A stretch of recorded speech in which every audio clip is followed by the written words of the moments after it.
चलो welcome dear student. तो आज हम सेकंड लेक्चर में है residential status and scope of total income के।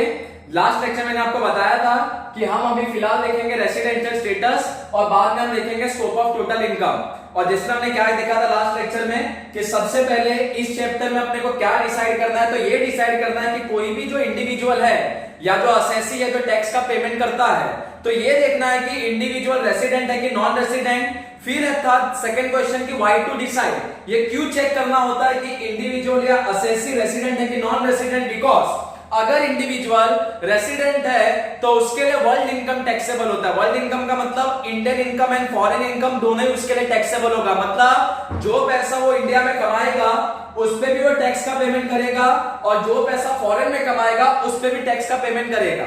ठीक है। और उसके बाद मैंने बताया था कि अगर वो नॉन रेसिडेंट बन जाता है इंडिविजुअल तो उसके लिए खाली एक ही इनकम टैक्सेबल होगा, इंडियन इनकम। फॉरेन इनकम उसके लिए क्या हो जाएगा, एग्जेम्प्ट। मतलब जो पैसा वो इंडिया में कमाएगा खाली उसको उसी पे टैक्स देना है, जो पैसा फॉरेन में कमाएगा उस पे टैक्स का पेमेंट नहीं करना है अगर वो नॉन रेसिडेंट है तो। उसके बाद हाउ टू डिसाइड, कि कैसे डिसाइड करेंगे कोई रेसिडेंट है कि नॉन रेसिडेंट, तो इसके लिए चेक किया जाता है बेसिक कंडीशन। दो बेसिक कंडीशन है, दोनों में से अगर एक भी सेटिस्फाई हो गया तो हम बोलेंगे कि हाँ इंडिविजुअल रेसिडेंट है। अगर दोनों में से एक भी सेटिस्फाई नहीं हुआ तो हम बोलेंगे कि इंडिविजुअल या असेसी क्या है, तो नॉन रेसिडेंट है। अब दोनों बेसिक कंडीशन था क्या, तो पहला कंडीशन था कि stay in India for 182 days और मोर इन प्रीवियस ईयर 1920। मतलब जो हमारा प्रीवियस ईयर है 1920, अगर इंडिविजुअल वो 1920 में 182 डेज या उससे ज्यादा इंडिया में रहता है तो हम उसको बोलेंगे, उस केस में बोलेंगे कि हाँ फर्स्ट कंडीशन सेटिस्फाई हो गया। अगर पहला कंडीशन सेटिस्फाई नहीं होता है तो चेक करने का सेकंड कंडीशन। सेकंड कंडीशन में दो पार्ट है। सेकंड कंडीशन का पहला पार्ट क्या है कि stay in India for 60 days और more in previous year 1920। Second condition का पहला पार्ट बोलता है कि जो इंडिविजुअल है या जो असेसी है अगर प्रीवियस ईयर 1920 में इंडिया में 60 डेज या उससे ज्यादा रहता है तो सेकंड कंडीशन का पहला पार्ट सेटिस्फाई हो गया। एंड सेकंड कंडीशन का सेकंड पार्ट क्या बोलता है कि चेक करो कि जो असेसी है या जो इंडिविजुअल है क्या वो पिछले 4 प्रीवियस ईयर में मतलब 1920 के पीछे के 4 साल में क्या इंडिया में 365 डेज था कि नहीं था। अगर था तो सेकंड का सेकंड पार्ट भी सेटिस्फाई हो गया। ठीक है। अगर पहला बेसिक कंडीशन सेटिस्फाई हो जाएगा तो सेकंड चेक ही नहीं करने का। ठीक है। और अगर पहला सेटिस्फाई नहीं हुआ तो सेकंड का दोनों सेटिस्फाई होगा, पार्ट 1 एंड पार्ट 2, तो हम बोलेंगे कि हाँ सेकंड कंडीशन सेटिस्फाइड है। ओके। आज हम उसके आगे देखते हैं। सबसे पहला चीज है एक्सेप्शन टू बेसिक कंडीशन। अब नॉर्मली बेसिक कंडीशन कितना है, दो में से अगर एक सेटिस्फाई हो गया तो रेसिडेंट, दो में से एक भी सेटिस्फाई नहीं हुआ तो नॉन रेसिडेंट। लेकिन दो लोग ऐसे हैं जिनके लिए खाली एक ही बेसिक कंडीशन है, पहला वाला। नॉर्मली कितना बेसिक कंडीशन है, दो है कि नहीं, पहला है और दूसरे के अंदर का दो पार्ट है कि पहला नहीं सेटिस्फाई हुआ और दूसरे का अगर दोनों सेटिस्फाई हो गया तो हम बोलेंगे कि हाँ भाई बेसिक कंडीशन सेटिस्फाइड है, रेसिडेंट है। लेकिन दो लोग ऐसे हैं जिनके लिए ये सेकंड बेसिक कंडीशन है ही नहीं, उनके केस में खाली ये पहला कंडीशन चेक करने का। पहला कंडीशन क्या चेक करने का कि जो हमारा प्रीवियस ईयर है 1920 उसमें 182 डेज या उससे ज्यादा इंडिया में है कि नहीं। अगर 182 डेज या उससे ज्यादा है तो कंडीशन सेटिस्फाई और 182 डेज या उससे कम है तो condition not satisfy. Second condition check ही नहीं करने का। मैंने नॉर्मली क्या बोला था, अगर पहला कंडीशन सेटिस्फाई नहीं होगा तो सेकंड कंडीशन चेक करने का। लेकिन दो लोग ऐसे हैं जिनके लिए सेकंड कंडीशन बना ही नहीं है। ठीक है। उनके केस में खाली पहला कंडीशन चेक करने का। अगर पहला कंडीशन सेटिस्फाइड हो गया तो उनको रेसिडेंट बोलेंगे और अगर पहला कंडीशन नॉट सेटिस्फाइड हुआ, सेटिस्फाई नहीं हुआ तो हम उसको बोलेंगे नॉन रेसिडेंट। ये नहीं कि पहला नहीं सेटिस्फाई हो तो दूसरा चेक करो, दूसरा चेक ही नहीं करना है। तो यही यहां पे बोला है, देखो एक्सेप्शन टू बेसिक कंडीशन है।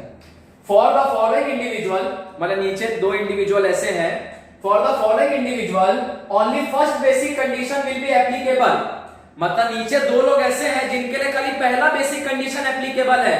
For them second basic condition should not be check. उनके लिए दूसरा बेसिक कंडीशन चेक ही नहीं करने का, खाली पहला चेक करने का। पहला सेटिस्फाइड हो गया तो रेसिडेंट, पहला सेटिस्फाई नहीं हुआ तो नॉन रेसिडेंट। सेकंड वाला बेसिक कंडीशन चेक नहीं करने का। अब ये दो लोग हैं कौन, तो पहला an Indian citizen who lives India during previous year 1920 for the purpose of employment. अगर कोई भी इंडियन सिटीजन है जो इंडिया में रहता था, मान लो कि मिस्टर लक्ष्मण इंडियन सिटीजन है और मान लो मिस्टर लक्ष्मण को जॉब लग गया। कहां पे जॉब लग गया? तो जॉब लग गया यूएसए में। और उसने क्या किया, तो जो हमारा प्रीवियस ईयर था 1920, 1 अप्रैल 2019 से लेके 31 मार्च 2020 तक, इसके बीच में मान लो इसके बीच में जो मई का महीना था, जून का महीना था, जुलाई का महीना, मान लो जुलाई के महीने में 15 जुलाई 2019 को यह मिस्टर लक्ष्मण यूएसए चला गया। कब गया? 15 जुलाई 2019 को वेंट टू यूएसए, वो यूएसए चला गया। ठीक है, क्यों गया यूएसए? बिकॉज वहां पे उसको जॉब लगा।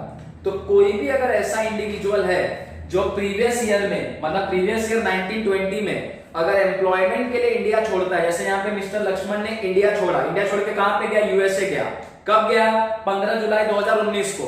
15 जुलाई 2019 या 19-20 में आता है। ठीक है, तो 15 जुलाई 2019 को यूएसए गया। क्यों गया? एम्प्लॉयमेंट के लिए, उसको वहां पे जॉब लगा। तो कोई भी अगर ऐसा असेसी होगा, इंडिविजुअल होगा जो इंडिया छोड़ता है एम्प्लॉयमेंट के लिए, तो उसके केस में खाली पहला बेसिक कंडीशन चेक करने का, दूसरा बेसिक कंडीशन चेक करने का नहीं। तो हम यहाँ पे मिस्टर लक्ष्मण का चेक करेंगे कि 19 और 20 में 182 डेज या उससे ज्यादा था कि नहीं।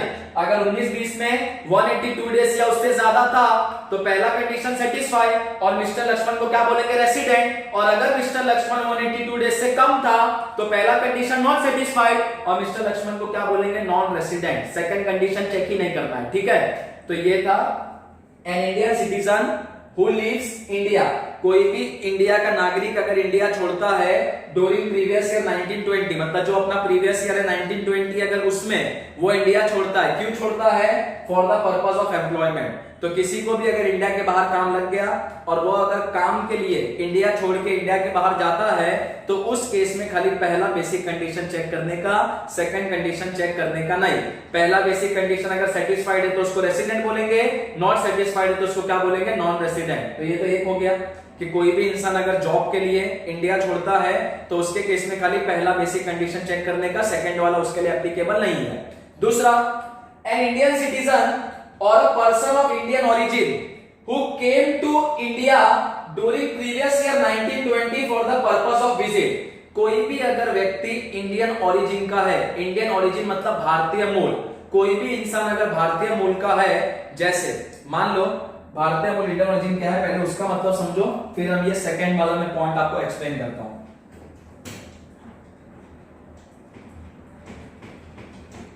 अब देखो 1947 के पहले बिफोर 1947 जो इंडिया था और जो पाकिस्तान था दोनों एक ही था, अलग अलग नहीं था। 1947 में दो देश बन गए, इंडिया अलग हो गया, पाकिस्तान अलग हो गया। कुछ फैमिलीज ना ऐसे थे जो आधा आधा हो गए, आधा फैमिली इंडिया में, आधा फैमिली पाकिस्तान में। मान लो कि एक फैमिली था, उसमें 10 लोग थे, फैमिली में 10 लोग थे, 5 लोग रह लिए इंडिया में और 5 लोग चले गए पाकिस्तान। वो टाइम पे ऐसे डिवाइड हुआ था, जिसको जहां जाना है जा सकता था। ठीक है, तो 1947 में डिवाइड हो गया फैमिली। ठीक है, इंडिया डिवाइड हो गया, इंडिया पाकिस्तान, कुछ फैमिली यहां रह गए, कुछ वहां चले गए। अब अगर कोई इंसान जिसने इंडिया में जन्म लिया था 1946 में और वो इंसान अगर 1947 में चले गया पाकिस्तान, तो उसके बाद से तो पाकिस्तान में ही है। 1948 में, 49 में, 50 में वो पाकिस्तान में ही है। अब अगर वो कभी इंडिया आता है, मान लो कि 1950 में वो इंडिया आता है, 1946 में उसका जन्म कहां पे हुआ था? इंडिया में। 1947 में कहां चले गया? पाकिस्तान। भले पाकिस्तान चले गया, लेकिन हम उसको बोलेंगे पर्सन ऑफ इंडियन ओरिजिन, भारतीय मूल का नागरिक। क्यों भारतीय मूल का नागरिक? क्योंकि उसका जन्म कहां पे हुआ था? इंडिया में, 1946 में। हाँ, अगर उसका जन्म 1950 में पाकिस्तान में हुआ होता, उसका जन्म अगर 1950 में पाकिस्तान में हुआ होता, तो वो पाकिस्तान का नागरिक था, वहां का सिटीजन था।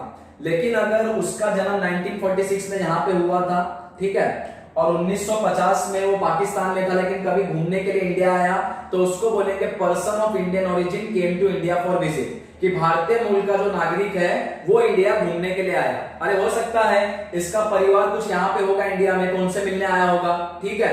तो इंडियन ओरिजिन का मतलब अगर इंसान खुद जन्म लेता है इंडिया में तो उसको बोलेंगे इंडियन ओरिजिन। जैसे यहाँ पे उसने खुद जन्म लिया था 1946 में, भले 1947 में पाकिस्तान चले गया, कोई भी देश में चले गया, उसको हम बोलेंगे इंडियन ओरिजिन, क्योंकि उसने इंडिया में जन्म लिया था। या तो खुद इंडिया में जन्म लिया हो या तो उसका फादर इंडिया में जन्म लिया। जैसे मान लो ये जो व्यक्ति था 1946 में जिसका इंडिया में जन्म हुआ, मान लो इसका नाम था मिस्टर एक्स। मिस्टर एक्स का 1946 में इंडिया में जन्म हुआ, ये 1947 में पाकिस्तान चले गया, 1960 में इसका लड़का हुआ, इसका बच्चा हुआ। मान लो कि उसका नाम है, बच्चे का नाम है मिस्टर वाई। अब मिस्टर वाई का जन्म कहां पे हुआ? पाकिस्तान में हुआ 1960 में। लेकिन मिस्टर वाई का जो फादर था, मिस्टर वाई का फादर कौन था? मिस्टर एक्स, उसका जन्म कहां पे हुआ था? इंडिया में। तो मिस्टर एक्स तो इंडियन ओरिजिन का है ही, जो उसका लड़का है मिस्टर वाई वो भी इंडियन ओरिजिन का होगा। तो या तो खुद जन्म होना चाहिए इंडिया में या अपने फादर का जन्म होना चाहिए इंडिया में, तो उसको भी हम बोलते हैं इंडियन ओरिजिन। या मान लो 1990 में मिस्टर वाई का शादी वादी हो गया, मिस्टर वाई का एक बच्चा हो गया और मिस्टर वाई का बच्चे का नाम है मिस्टर जेड। अब मिस्टर जेड का जन्म कहां पे हुआ? पाकिस्तान में 1990 में। तो मिस्टर जेड का जन्म पाकिस्तान में हुआ, लेकिन जो मिस्टर जेड का फादर था उसका जन्म कब हुआ था? 1960 में। तो मिस्टर जेड का फादर है मिस्टर वाई, उसका भी जन्म पाकिस्तान में हुआ था। लेकिन मिस्टर जेड का जो दादा है, मिस्टर जेड का दादा कौन है? मिस्टर एक्स है। तो मिस्टर जेड का जो दादा है, ग्रैंडफादर है, उसका जन्म कहां पे हुआ था? इंडिया में। तो मिस्टर जेड को ही बोलेंगे पर्सन ऑफ इंडियन ओरिजिन। या तो खुद का जन्म हो इंडिया में, या तो फादर का जन्म हो इंडिया में, या तो ग्रैंडफादर का जन्म हो इंडिया में। तो मिस्टर जेड का खुद का जन्म नहीं हुआ, ना इसके फादर का हुआ, लेकिन ग्रैंडफादर का तो हुआ, तो मिस्टर जेड को बोलेंगे पर्सन ऑफ इंडियन ओरिजिन। हाँ, आगे चल के अब मिस्टर जेड का भी बच्चा अगर हो गया, मान लो उसका नाम है मिस्टर ए, तो मिस्टर ए का जन्म तो इंडिया में हुआ नहीं। मिस्टर ए का फादर कौन है? मिस्टर जेड, उसका भी जन्म नहीं हुआ। और मिस्टर ए का दादा कौन है? मिस्टर वाई, उसका भी जन्म नहीं हुआ। तो मिस्टर ए को हम इंडियन ओरिजिन का नहीं बोलेंगे। इंडियन ओरिजिन का किसको बोलेंगे? या तो खुद का जन्म हुआ हो इंडिया में, या तो फादर का जन्म हुआ हो, या तो ग्रैंडफादर का जन्म हुआ हो। मिस्टर एक्स का खुद का जन्म हुआ था, तो मिस्टर एक्स को बोलेंगे इंडियन ओरिजिन। मिस्टर वाई का खुद का जन्म नहीं हुआ था, लेकिन मिस्टर वाई के फादर का तो हुआ था, तो मिस्टर वाई को ही बोलेंगे person of Indian origin. Mister Z का खुद का जन्म नहीं हुआ था, मिस्टर जेड का फादर का भी जन्म नहीं हुआ था इंडिया में, बर्थ नहीं हुआ था इंडिया में, लेकिन मिस्टर जेड का जो दादा था मिस्टर एक्स, उसका जन्म तो हुआ था इंडिया में, तो मिस्टर जेड को ही बोलेंगे पर्सन ऑफ इंडियन ओरिजिन। और मिस्टर ए, इसका जन्म नहीं हुआ, इसके फादर का भी जन्म नहीं हुआ इंडिया में, इसके दादाजी का भी नहीं हुआ, तो मिस्टर ए को हम इंडियन ओरिजिन का नहीं बोलेंगे। ठीक है, तो यही बोला है, an individual will be treated as a person of Indian origin. मतलब कौन से इंसान को हम इंडियन ओरिजिन का बोलेंगे? इफ ही हिमसेल्फ और हिज पेरेंट्स और his grandparents were born in undivided India that is before 1947। बोलता है हम वो इंसान को बोलेंगे इंडियन ओरिजिन का, या तो उसका खुद का जन्म, या तो उसके फादर का जन्म, या तो उसके ग्रैंडफादर का जन्म अगर इंडिया में हुआ था 1947 के पहले, तो उसको हम बोलेंगे पर्सन ऑफ इंडियन ओरिजिन, भारतीय मूल का नागरिक। ठीक है, अब तो यही बोला है कि कोई भी अगर इंडियन ओरिजिन का है, वो अगर इंडिया घूमने के लिए आता है, जैसे मान लो कि मिस्टर जेड है, मिस्टर जेड को कभी मन हुआ इंडिया घूमने का, तो मिस्टर जेड इंडिया घूमने के लिए आया, तो मिस्टर जेड अगर इंडिया घूमने के लिए आया, तो मिस्टर जेड भी इंडियन ओरिजिन का है कि नहीं? क्यों इंडियन ओरिजिन का? अरे इसका जन्म नहीं है इंडिया में, इसके फादर का भी नहीं है, लेकिन इसके दादाजी का तो है, तो इसके लिए मिस्टर जेड को बोलेंगे पर्सन ऑफ इंडियन ओरिजिन। और जो भी अगर ऐसा व्यक्ति होगा जो इंडियन ओरिजिन का होगा और वो अगर इंडिया घूमने के लिए आता है, बोला है an Indian citizen or a person of Indian origin who comes to India during previous year 1920 for the purpose of visit। मतलब कोई भी इंसान अगर इंडियन ओरिजिन का है, वो अगर इंडिया घूमने के लिए आता है प्रीवियस ईयर 1920 में, तो उस केस में भी खाली पहला बेसिक कंडीशन चेक करेंगे, सेकंड वाला चेक करेंगे नहीं।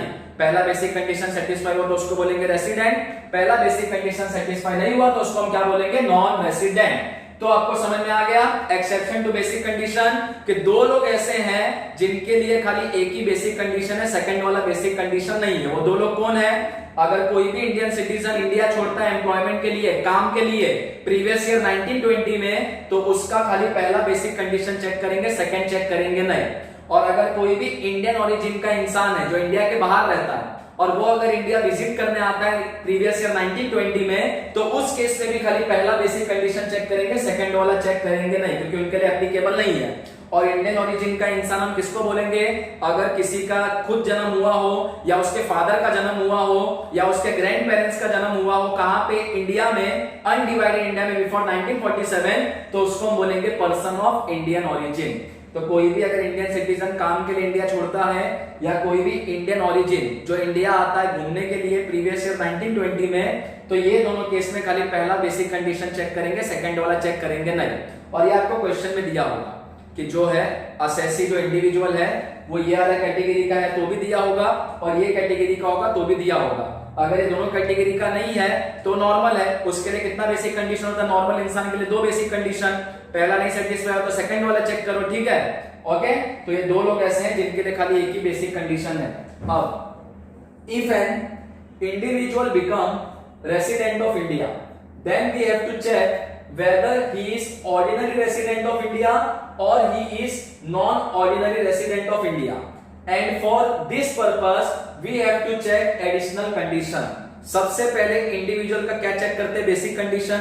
अगर बेसिक कंडीशन सेटिस्फाई हो गया तो वो क्या बन जाता है? रेसिडेंट। अगर बेसिक कंडीशन सेटिस्फाई नहीं हुआ तो क्या बन जाता है? Non resident. तो कोई भी इंडिविजुअल है उसका क्या चेक करेंगे? Basic condition. Basic condition satisfy होगा तो उसको बोलेंगे रेसिडेंट, बेसिक कंडीशन सेटिस्फाई नहीं होगा तो उसको क्या बोलेंगे? Non resident. नॉन रेसिडेंट बन गया, आगे कुछ नहीं करना है। लेकिन अगर बेसिक कंडीशन सेटिस्फाई हुआ और रेसिडेंट बन गया तो रेसिडेंट बनने के बाद चेक करना होता है एडिशनल कंडीशन। क्यों एडिशनल कंडीशन चेक करना होता है? एडिशनल कंडीशन क्यों चेक करना होता है? एडिशनल कंडीशन, ठीक है? तो देखो यहां भी बोला है if an individual become resident of India then we have to check whether he is ordinary resident of India or he is non-ordinary resident of India।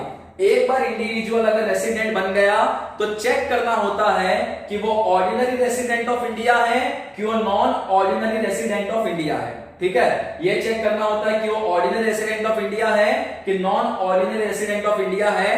और ये कैसे पता चलता है? एडिशनल कंडीशन को चेक करके। वही बोला है for this purpose we have to check additional condition. अगर एडिशनल कंडीशन सेटिस्फाई होगा तो ordinary resident, additional condition satisfy नहीं होगा तो नॉन ऑर्डिनरी रेसिडेंट। अब कितने एडिशनल कंडीशन है?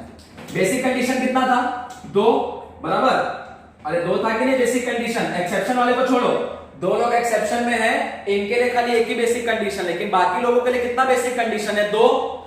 और 2 में से कितना सेटिस्फाई होना चाहिए? कोई भी एक, बराबर? 2 में से कोई भी एक बेसिक कंडीशन अगर सेटिस्फाई होगा तो हम बोलेंगे कि इंडिविजुअल रेसिडेंट है, और अगर दोनों में से एक भी नहीं होगा तो हम क्या बोलेंगे? इंडिविजुअल नॉन रेसिडेंट है।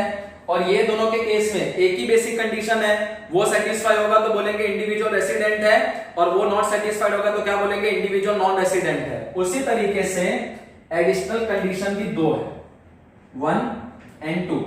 बेसिक कंडीशन भी 2 था, और क्या बोला था? दोनों में से कोई भी एक, एनीवन, दोनों में से कोई भी एक सेटिस्फाइड होगा तो हम बोलेंगे कि वो रेसिडेंट है। दोनों में से एक भी नहीं होगा तो हम क्या बोलेंगे? इंडिविजुअल नॉन रेसिडेंट है। एडिशनल कंडीशन 2 है, अगर दोनों सेटिस्फाई होगा तो हम बोलेंगे कि वो ऑर्डिनरी रेसिडेंट है, और दोनों में से मान लो एक भी सेटिस्फाई नहीं हुआ तो हम बोलेंगे कि वो नॉन ऑर्डिनरी रेसिडेंट है। अगर मान लो एक हुआ एक नहीं हुआ तो भी हम बोलेंगे कि वो नॉन ऑर्डिनरी रेसिडेंट है। रेसिडेंट है, लेकिन रेसिडेंट के बाद चेक करने का कि वो ऑर्डिनरी रेसिडेंट है कि नॉन ऑर्डिनरी रेसिडेंट है, और इसके लिए क्या चेक करना पड़ेगा? Additional condition. 2 एडिशनल कंडीशन है। क्या बोला है? If individual satisfy both the additional condition, अगर दोनों एडिशनल कंडीशन सेटिस्फाई कर लेगा then he will be treated as ordinary resident of India, otherwise he will be treated as non ordinary resident of India. अगर एक बार assessee resident बन गया उसके बाद चेक करने का एडिशनल कंडीशन, कितना एडिशनल कंडीशन है? 2। अगर दोनों एडिशनल कंडीशन सेटिस्फाइड होगा तो हम बोलेंगे कि वो ऑर्डिनरी रेसिडेंट है। अगर दोनों एडिशनल कंडीशन में से एक सेटिस्फाई हुआ, एक नहीं हुआ, या दोनों में से एक भी नहीं हुआ, तो हम बोलेंगे कि वो नॉन ऑर्डिनरी रेसिडेंट है। ठीक है, अब देखते हैं एडिशनल कंडीशन है क्या। पहला, resident of India for 2 years और more in last 10 previous year। Last 10 previous year का मतलब एक्सेप्ट 1920, मतलब जो अपना प्रीवियस ईयर है 19-20, इसको छोड़ के 19-20 को छोड़ के इसके पीछे का 10 साल 18-19, 17-18, 16-17, 15-16, 14-15, 13-14, 12-13, 11-12, 10-11, कितना हुआ? 1 2 3 4 5 6 7 8 9 और 9 और 10। तो ये है पिछले 10 साल।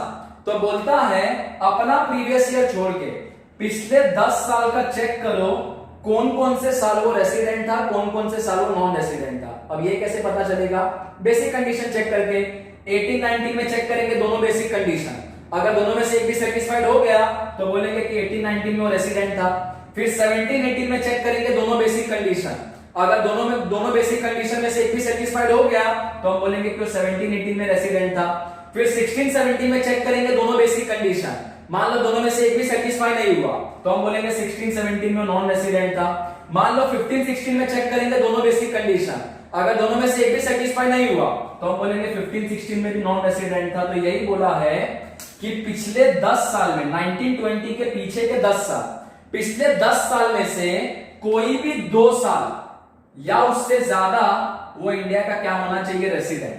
तो मान लो कि हमने चेक किया पिछले 10 साल का और पिछले 10 साल में वो 6 बार बन गया रेसिडेंट। तो पिछले 10 साल में 6 बार अगर रेसिडेंट हो गया, हर साल हमने बेसिक कंडीशन चेक किया, तो मान लो 10 साल में से 6 साल वो रेसिडेंट था, 4 साल नॉन रेसिडेंट था।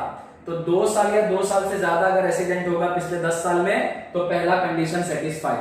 पहला एडिशनल कंडीशन सेटिस्फाइड होगा तो ही दूसरा चेक करने का, क्योंकि पहला ही नहीं होगा तो दूसरा चेक ही नहीं करने का, क्योंकि दोनों सेटिस्फाइड होगा तो ही हम बोलेंगे ऑर्डिनरी रेसिडेंट। 2 में से एक हुआ, एक नहीं हुआ, ठीक है, तो उस केस में हम बोलेंगे नॉन ऑर्डिनरी रेसिडेंट। ठीक है, मान लो पहला ही नहीं हुआ और दूसरा भी नहीं हुआ तो भी बोलेंगे नॉन ऑर्डिनरी रेसिडेंट। या मान लो पहला नहीं हुआ और दूसरा हो रहा है तो भी हम बोलेंगे non ordinary resident. Ordinary resident कब होगा? अगर दोनों एडिशनल कंडीशन सेटिस्फाइड होगा। तो समझ में आया? पहला एडिशनल कंडीशन क्या बोलता है? पिछले 10 साल मतलब 1920 के पीछे के 10 साल, हर साल चेक करो कौन कौन से साल वो रेसिडेंट था। अगर पिछले 10 साल में से कोई भी 2 साल या 2 साल से ज्यादा अगर वो रेसिडेंट होगा तो पहला एडिशनल कंडीशन सेटिस्फाइड। ठीक है, और दूसरा एडिशनल कंडीशन क्या बोलता है? Stay in India for 730 days और more in last 7 previous year। Last 7 previous year का मतलब एक्सेप्ट 1920। सेकंड एडिशनल कंडीशन क्या बोलता है? पिछला 7 साल चेक करो।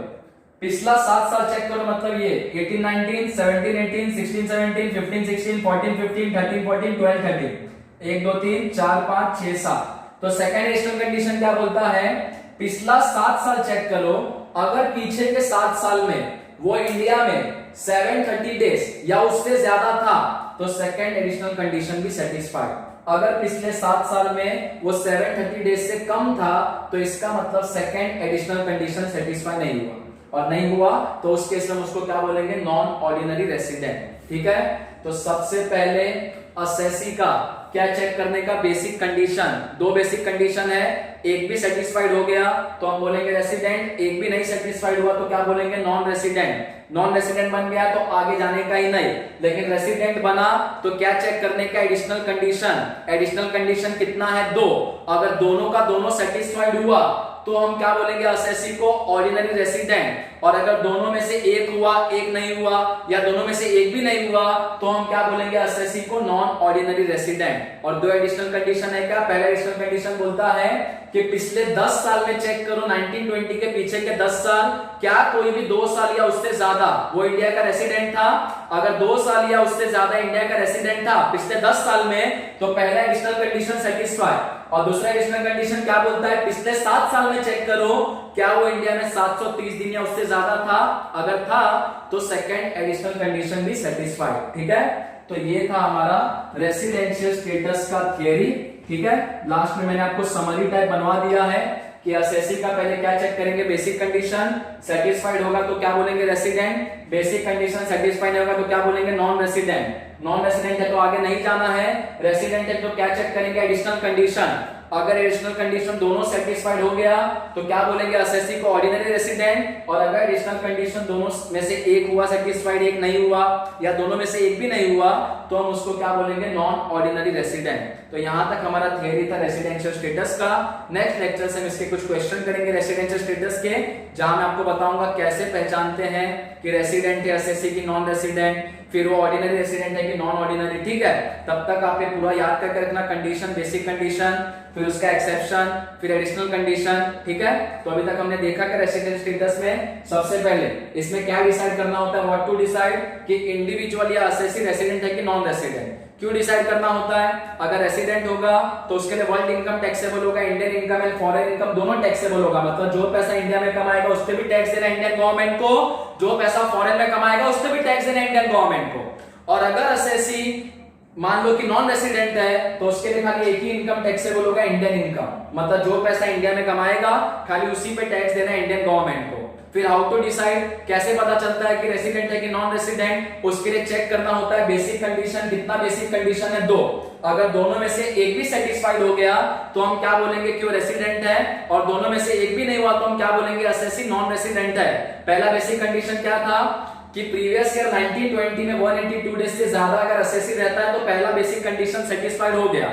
अगर पहला बेसिक कंडीशन सेटिस्फाइड हो गया तो सेकंड चेक ही नहीं करने का, लेकिन अगर पहला नहीं हुआ तो सेकंड चेक करने का, और सेकंड में 2 पार्ट है दोनों सेटिस्फाइड होगा तो ही हम बोलेंगे सेकंड बेसिक कंडीशन सेटिस्फाइड हुआ। सेकंड का पहला पार्ट क्या बोलता है कि प्रीवियस ईयर 1920 में एसएससी इंडिया में 60 डेज या उससे ज्यादा होना चाहिए, और सेकंड का सेकंड पार्ट क्या बोलता है कि लास्ट 4 प्रीवियस ईयर में एसएससी इंडिया में 365 डेज या उससे ज्यादा होना चाहिए। लास्ट 4 प्रीवियस ईयर का मतलब 1920 के पीछे का 4 साल।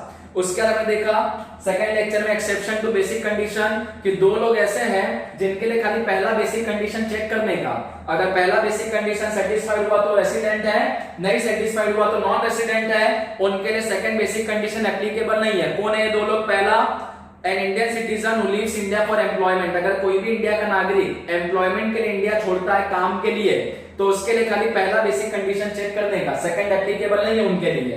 एंड सेकंड क्या बोला, अगर कोई भी इंडियन ओरिजिन का आदमी है और वो अगर इंडिया आता है विजिट करने के लिए, घूमने के लिए, ठीक है, तो उस केस में भी खाली पहला बेसिक कंडीशन चेक करने का, सेकंड वाला चेक करने का नहीं।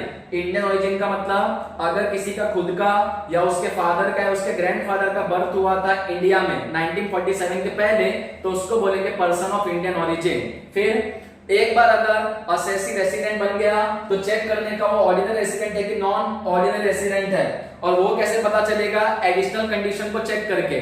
2 एडिशनल कंडीशन है, दोनों सेटिस्फाइड होगा तो हम बोलेंगे कि एसएससी ऑर्डिनरी रेसिडेंट है, दोनों में से एक भी नहीं हुआ या 2 में से एक हुआ एक नहीं हुआ तो हम बोलेंगे कि एसएससी का है non ordinary resident. Additional condition पहला क्या बोलता है कि चेक करो पिछले 10 साल में क्या वो कोई भी 2 साल इंडिया का रेसिडेंट था, अगर कोई भी 2 साल या उससे ज्यादा इंडिया का रेसिडेंट था तो पहला एडिशनल कंडीशन सेटिस्फाइड, और दूसरा एडिशनल कंडीशन क्या बोलता है, चेक करो क्या पिछले 7 साल में इंडिया में 730 डेज था, अगर था तो वो सेकंड एडिशनल कंडीशन भी सेटिस्फाइड। ठीक है, फिर हमने समरी देखा कि एसएससी का पहले चेक करने का बेसिक कंडीशन, अगर बेसिक कंडीशन सेटिस्फाइड होगा तो उसको क्या बोलेंगे रेसिडेंट, नहीं सेटिस्फाइड होगा तो क्या बोलेंगे नॉन रेसिडेंट। नॉन रेसिडेंट है तो उसके आगे बढ़ने का ही नहीं क्वेश्चन में। अगर रेसिडेंट बना तो क्या चेक करने का, एडिशनल कंडीशन, अगर एडिशनल कंडीशन दोनों सेटिस्फाइड होगा तो हम एसएससी को क्या बोलेंगे ऑर्डिनरी रेसिडेंट। अगर एडिशनल कंडीशन दोनों में से एक भी सेटिस्फाई नहीं हुआ या एक सेटिस्फाइड हुआ एक नहीं हुआ तो हम एसएससी को बोलेंगे नॉन ऑर्डिनरी रेसिडेंट। ठीक है, आप लोग इसको कॉपी करो, नेक्स्ट लेक्चर से हम इसके कुछ क्वेश्चन करेंगे, अगर आपको कोई डाउट होगा तो आप लोग को मैसेज करके या कमेंट बॉक्स में पूछ सकते हो। ठीक है, चलो आप लोग इसको कॉपी कर लो, बाकी मिलते हैं नेक्स्ट लेक्चर में इसके क्वेश्चंस के साथ। ओके, तब तक आप पूरा अच्छे से याद करके रखना इस थियरी को। ओके, चलो कॉपी कर लो इसको।